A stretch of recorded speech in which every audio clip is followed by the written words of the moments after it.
What we're going to do now is take a look at what creates bullying, where bullying comes from. First, we're going to take a look at Maslow's hierarchy of needs. This is a tool for understanding the order in which we need to address the needs that arise in people, and in this case children, that we work with. And the reason that this is important is because Maslow's hierarchy posits that the basic human needs that are most closely linked to survival are also the needs or the imperatives that we feel the most strongly. And consequently, if we don't address those basic needs first, we're not going to be able to make any progress on higher order or more complex needs that might be arising. So we always start at the bottom of the pyramid and make sure all of those needs are addressed, and then we move up to the next tier of the pyramid and address those needs, and then we move up again, and so forth. The bottom tier of Maslow's pyramid is the physiological needs tier. So physiological needs includes the most basic needs of survival: breathing, food, and water. For adults, sex is on that list as well. Sleep, homeostasis, which is the ability of the body to maintain a status quo, and excretion. Our ability to perform these basic functions has to be in place if we're going to be able to do any higher order work. The next tier of the pyramid is safety. So in general, safety is the ability to maintain the physiological wellness that is addressed on the bottom tier of the Maslow pyramid. The safety tier includes having your body be safe and secure. It includes having employment so that you know that you'll have the income and the health care and the benefits that you need in order to stay safe. Having enough resources to make sure that you can maintain a home environment with shelter and warmth and food and water in it. Having moral safety, meaning not being in situations where you'll be forced to do things that go against your moral grain. Knowing that your family is safe as well. Knowing that your health is safe or protected, that you're not being forced or required to put yourself in situations that will hazard your physical well-being. And knowing that your property, the things that belong to you, are also safe.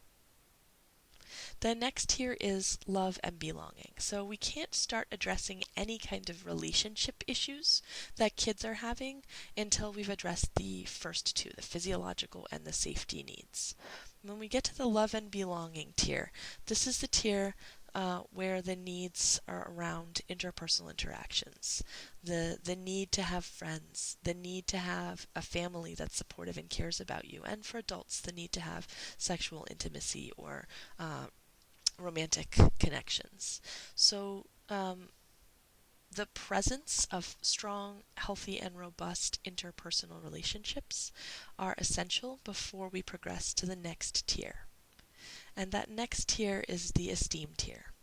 So esteem includes our self-esteem, our feelings of worthiness and pride about who we are. It also includes confidence, our faith in ourselves. It includes a sense of achievement, a belief in our achievements and that they're meaningful and valuable.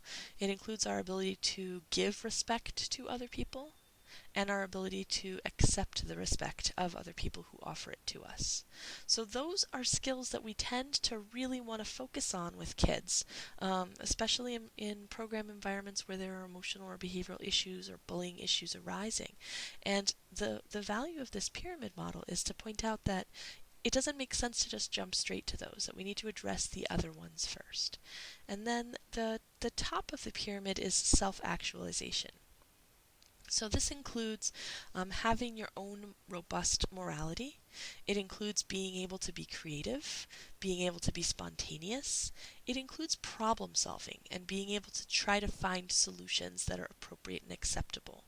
It includes being able to interact without prejudice, and it includes being able to accept reality. Again, these are skills we tend to jump right to when we're trying to address behavioral issues with kids, and this is at the very top of the pyramid. So look at all the other tiers below it that need to be solid before kids are going to be able to make progress on this tier. it's valuable to keep Maslow's hierarchy of needs in mind, not only for each individual child that you work with, but also for the community environment or the program culture of the classrooms or the groups of kids that you work with. Because just like with each individual, that group needs to have physiological wellness and safety and love and belonging and esteem before you can start working with that group on self-actualization elements like problem solving. Now that we have a working understanding of the different developmental needs that kids might have at different ages, and also the order in which to address those needs, the next thing to understand is the cycle of violence, because the cycle of violence and the cycle of bullying helps understand how you go from kids who are having needs that aren't met and who are feeling vulnerable or hurt or ashamed or afraid or insecure as a result of that, and how that moves forward and forward and forward until you have bullying happening in your program. So when you have vulnerability or hurt or shame or fear or insecurity or another strong emotion of unsafety, what happens is that a fight or flight instinct kicks in. If a fight instinct kicks in, that starts taking you down the bullying path.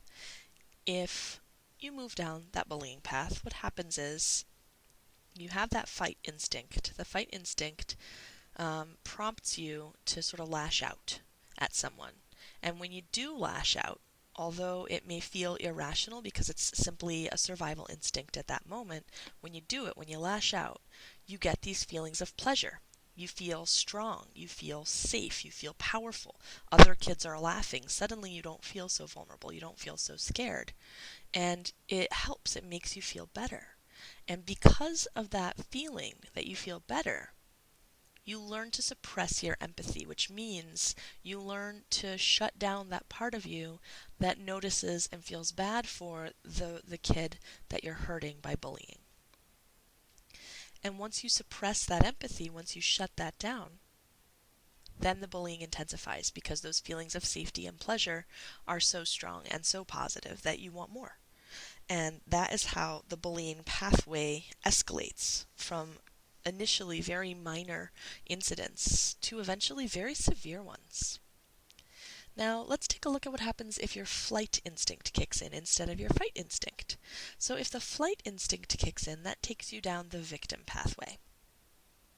And what happens is you withdraw into yourself, you disengage, and that makes you an easy target for somebody in your same program environment or group who's simultaneously experiencing that fight instinct.